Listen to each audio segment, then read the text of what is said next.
Depuis son retour d'Inde, après les vacances de Pâques, Françoise Delnest, professeure de mathématiques, a communiqué son émotion à ses élèves.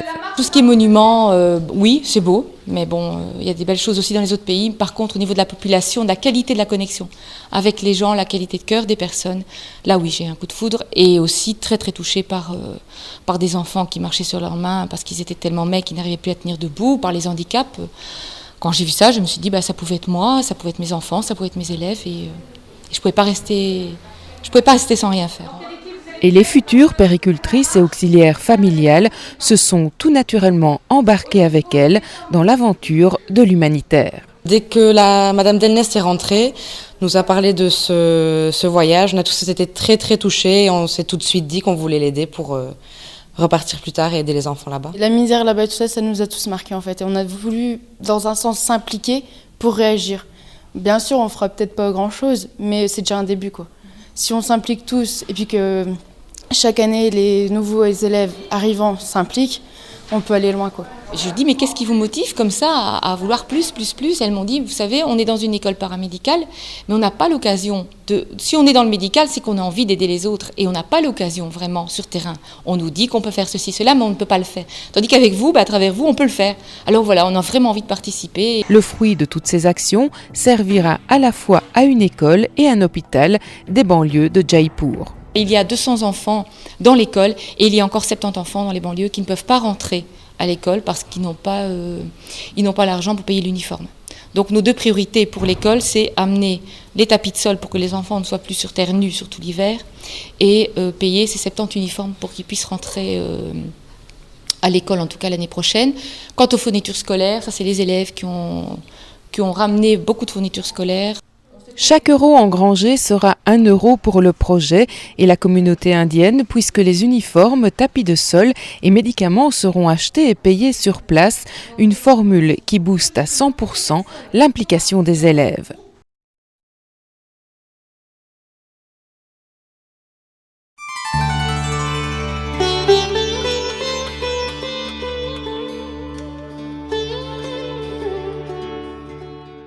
« 26 octobre 2008.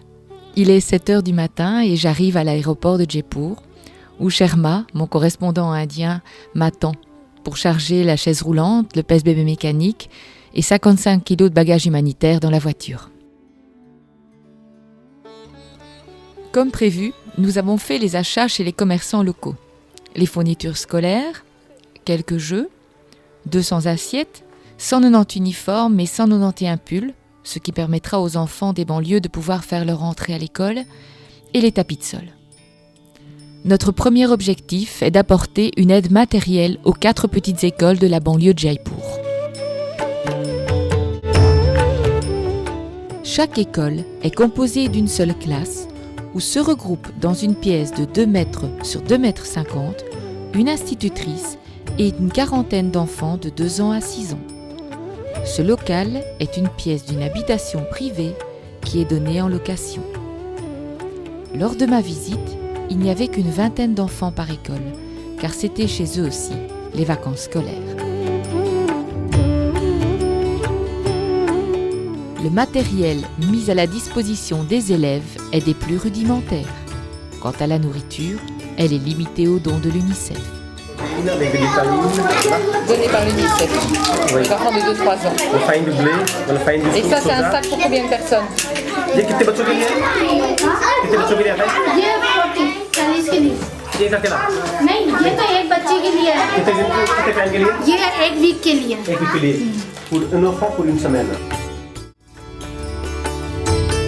Nous nous dirigeons vers la 3e école, qui est réduite à un simple couloir.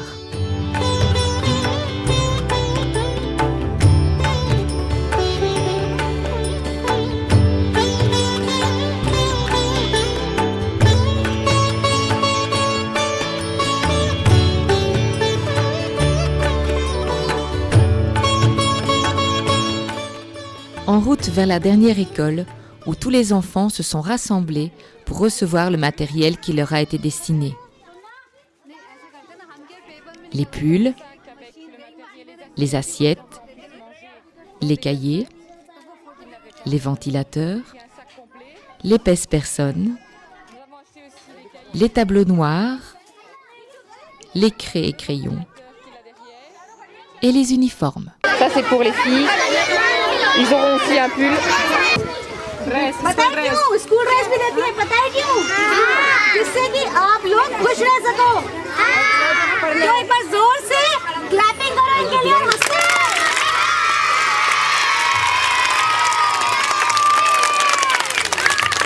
और सब लोग एक साथ क्या बोलेंगे thank you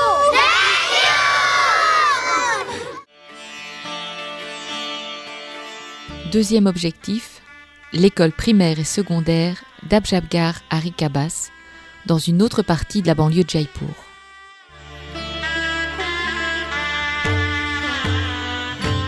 Cette école est isolée et située dans une zone semi-désertique. Près de 200 enfants de 6 ans à 14 ans parcourent jusqu'à 10 km à pied pour s'y rendre chaque jour. 5 professeurs, 2 femmes et 3 hommes y assurent les cours. En plus des crayons, bics et lattes apportés dans les bagages, nous avons acheté à la demande de M. Kalash, directeur de l'école, des cahiers, des grammaires anglaises, sanskrit et hindi, des pulls et uniformes et des tapis de sol pour chacune des classes. Nous y avons ajouté quelques jeux car il ne disposait que d'un vieux toboggan et d'une balancelle. Dans ce bâtiment en béton, des classes de 6 mètres sur 4 mètres 50, percées de fenêtres grillagées non vitrées. Sur la chape nue, un banc, une chaise pour l'institutrice et un tableau.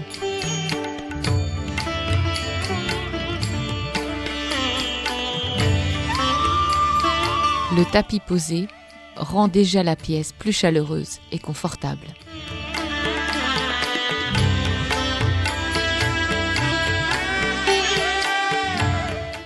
Troisième objectif, la création d'un point d'eau. À côté de l'école, nous avons réalisé un forage à 818 pieds, c'est-à-dire 250 mètres de profondeur. D'abord dans le sable, puis dans la roche. Ce qui a permis la mise à disposition d'un point d'eau qui alimentera une citerne offerte par un fermier de la région. Les achats du câble, du démarreur, des divers tuyaux, de la pompe submersible et du moteur ont été aussi négociés sur place par l'équipe d'experts que Sherma avait constituée. Le forage a commencé à 7h30 le matin. Il s'est terminé à 3h45 dans la nuit. Les tuyaux, la pompe et le démarreur ont été placés dans la matinée. À 16h, l'eau tant attendue jaillissait à la grande joie de tous.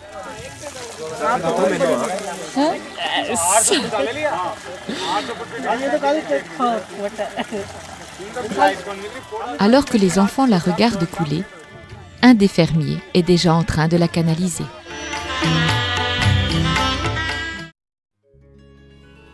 Quatrième et dernier objectif, aider l'hôpital du village de Manarpur à 50 km du centre de Jaipur.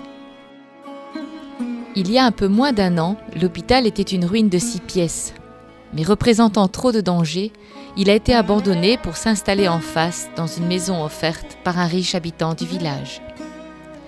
2 infirmiers, 3 médecins, une gynécologue et un chirurgien constituent l'équipe médicale.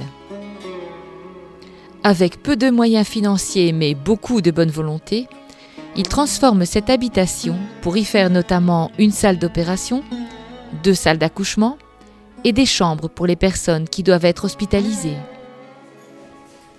Mais le matériel est quasi inexistant. 7 lits sont disponibles pour les personnes hospitalisées,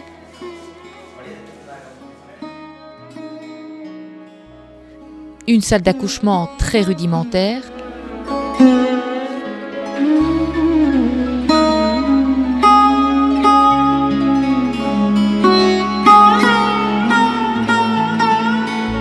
pour les soins des malades, une seule table et un seul chariot.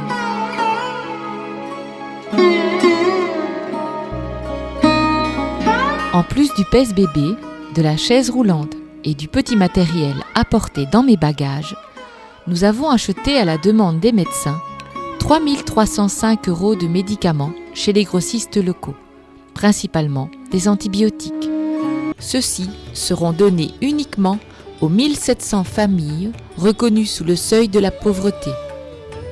Le village comptant 70 000 personnes.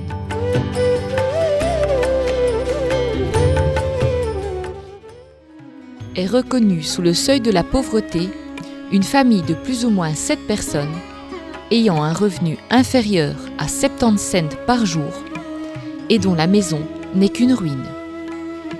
Les seuls vêtements qu'ils ont sont ceux qu'ils portent.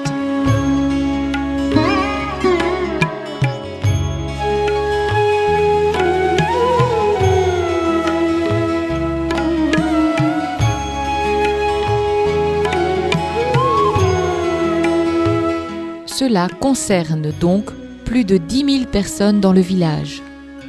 En présentant la carte qui signale leur statut, ceux-ci reçoivent les consultations et les médicaments gratuitement quand il y en a. Les médicaments que nous avons achetés couvriront 1 an de leurs besoins. Le médecin ausculte la patiente, rédige l'ordonnance, puis celle-ci va dans un autre local recevoir les médicaments prescrits. Chaque consultation et chaque médicament donné aux pauvres sont inscrits dans un registre blanc. L'ensemble des consultations est inscrit dans un registre jaune. Jusqu'à aujourd'hui, on a eu 9 748 les jours, les malades qui ont été malades. Et au total, les malades, on a eu 35 453. Depuis quand? Depuis aujourd'hui. 37 aujourd'hui.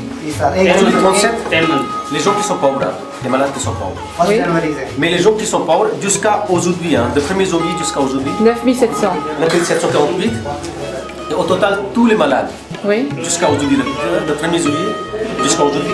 Janvier. 1er janvier, 35 453. Malade. Pour ça, si les malades normales, qui ne sont pas pauvres, qui arrivent, ils payent 5 roupies pour ça. D'accord. Voilà.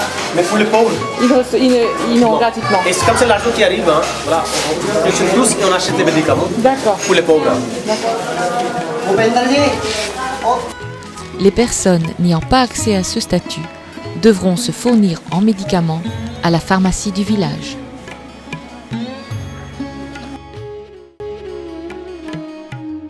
Y aura-t-il une suite à votre projet ? Oui, et notre priorité va rester centrée sur l'hôpital. Nous avons déjà eu des contacts avec l'équipe indienne qui nous a demandé de les aider à équiper leurs locaux, principalement la salle d'opération. Ils nous ont fourni une liste du matériel vraiment de première nécessité, qui sont les bistouris électriques, les tables d'opération, l'autoclave. Mais ces différents appareils, nous allons les acheter sur place.